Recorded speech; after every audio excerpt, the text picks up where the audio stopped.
In your Ag Report this morning, U.S. Ag Secretary Sonny Perdue drew a large crowd to Minnesota's Farmfest, where he weighed in on the U.S.-China trade war.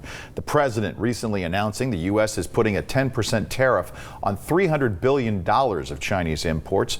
Then the Chinese Commerce Ministry fired back, announcing China would no longer buy agricultural products from the U.S. Perdue's take on the trade deal, he said, well, the ball's in their court. The ball is in China's court.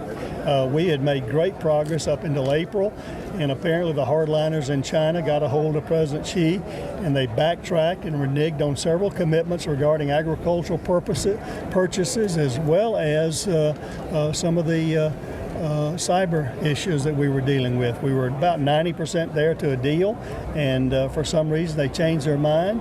They're having a big enclave this month in China. Hope they get it sorted out and decide to come to the table and be reasonable, reciprocal, fair, and free traders. Perdue went on to say the U.S. is looking for other trading partners, perhaps Malaysia, Indonesia, Thailand, Vietnam, or the Philippines.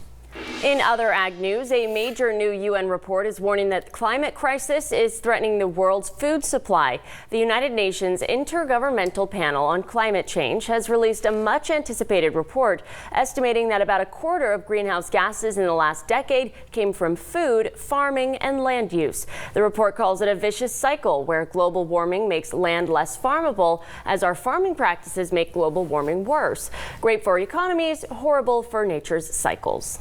In general, climate change will cause declined yields, increased prices, reduced nutrition levels, and disruption in supply chains for food. The UN says we should reduce food loss and waste and eat more plants, nuts, and seeds. It says they're good for us and more sustainable.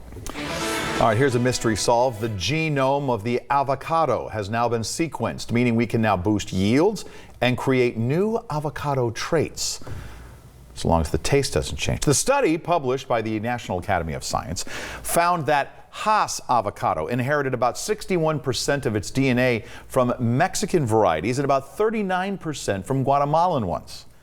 Researchers also uncovered information about the function of individual avocado genes, opening the door for genetic engineering, including making them more disease resistant. Now, I'm just curious, does that